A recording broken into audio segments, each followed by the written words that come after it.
Hey HumeRidge, Coach Jess here, and I have Dr. Tanya Machen with me. Alright, the last 2 times I've said Machen, it is Machen. Machen. So, sorry about that, Tanya, I'm so sorry. But she is a senior lecturer at USQ, and she lectures for people who are training to be psychologists and counsellors. So we are so blessed to be talking with a really, really smart woman. But what I'm excited about today is actually to bring your background and my background, you know, doing a Bachelor of Ministry and church stuff, is talking about spiritual disciplines. Yeah. So, yeah, what is your opinion on spiritual disciplines? We need them. You know, they're the foundation of who we are, and it's how we get to, grow our relationship with God. I always think about it in terms of, if I'm sitting next to you and spending time with you face to face, and I'm asking you questions and you're responding and I'm getting to know who you are. And we need to do the same thing with God, don't we?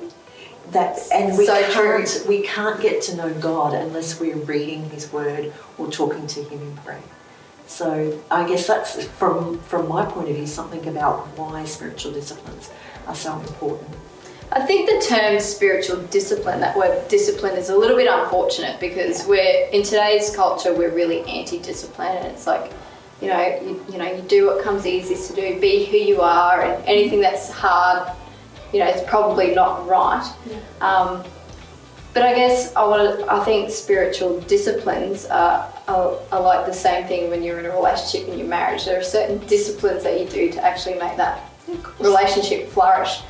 So it's so important. But what are some of your favourites? Look, I have to say they've changed over the years.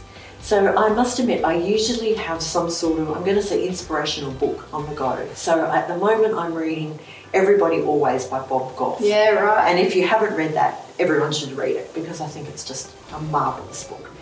So I usually have something like that on the go. I read my Bible every day, and I started this years and years ago. I signed up to like daily newsletters and devotionals with a couple of different people. So every day things get, pinged to my email. So every day there's a new Bible verse to read and a couple of different, really easy 1 minute, 2 minute type devotionals.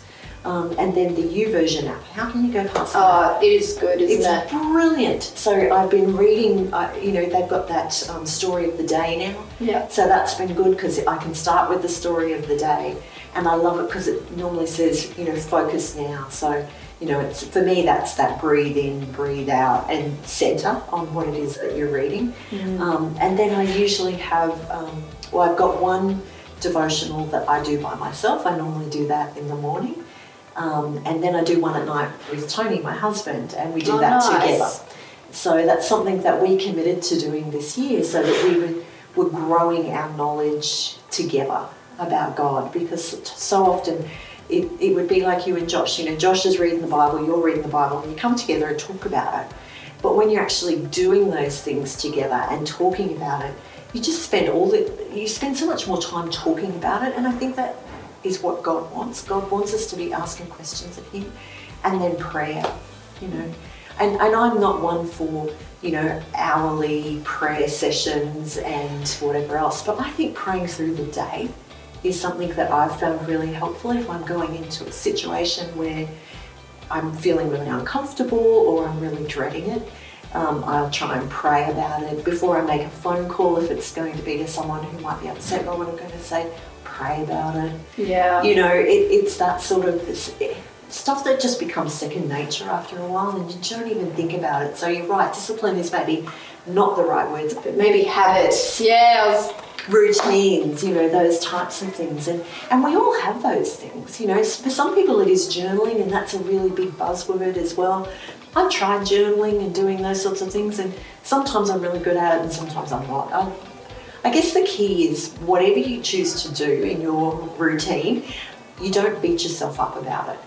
If you miss a day, or particularly when you're just starting out, or if you've got stuff on like sick kids, or you've been called to the hospital because your mother-in-law's there or whatever else. Yeah. Don't beat yourself up if you have to delay it or you forget to do something. Just get back in and do it. It's true. It's like in fitness. I mean, that's a classic thing when people get on the bandwagon and then life gets busy and they don't come to the gym anymore and they fall off. And I always said it's not how much you fall off the bandwagon, but it's how much you get back on is the key. Yeah. So you can fall off as much as you like, but the real discipline is choosing to get back on the bandwagon. And also I think being realistic in what it is you're able to do. So oftentimes I've read where particular saints of the faith, if we want to call them that, who have written all these wonderful books, and they say, I set my alarm at 4:30 in the morning and I get up and have an hour before the kids wake up or whatever. If that works for you, great. If it doesn't work, again, don't beat yourself up about it. Find out what works for you. And it's the same with exercise, isn't it? Not every exercise is going to help everyone. It's true. So if we think about these as spiritual exercises that we build up to, like I'm never going to be able to do a 5K run, sorry. But I probably could if I started off by running like 100 metres and then 200 metres and just built it up. It's the same with these spiritual disciplines or practices. You know, don't feel that just because I do something or you do something, that's going to be a one-size-fits-all thing. It's not. You know, if you can only pray for 5 minutes, then just pray for 5 minutes. You know, pray when you think about it. If you can't find a disciplined time, like I would encourage you to find a time to do it. But I think build up to stuff. I remember one of the best disciplines or habit-inducing things I did for prayer when I first became a Christian is I got a watch, and I could set an alarm on it, but you can do it with your phone. And every 60 minutes the alarm would go off and I would pray for someone for 60 seconds. Brilliant. And so I did. So what that trained me to do was to actually remember God throughout my day, rather than just I remember you in the morning, I remember you at night, and throughout the day I forget about you. I trained my brain to remember God throughout the day, and that was one of the best disciplines I ever engaged in. Yeah. So even things like we've talked about previously about my post-it notes. You know, when I see my post-it notes, I know people who put things on their car keys. So if they pick up their car keys, it's like, oh, I'm just going to stop and take the time to pray. You need to work out what works for you. And I think that would be the most important advice that I've learnt over the years, that I'm not a Catherine Marshall or a Joyce Meyer or whoever else. I'm Tanya, and the things that work for me may not work for them. So I've got to still work on those things, but what I do is unique to me. Yeah, so good. We would love to know what your favourite spiritual disciplines are, and the more you share, the more ideas are out there. So please comment below what some of your favourite spiritual disciplines are, and yeah, share it around, share the love. And thanks for joining us today. Bye. Bye.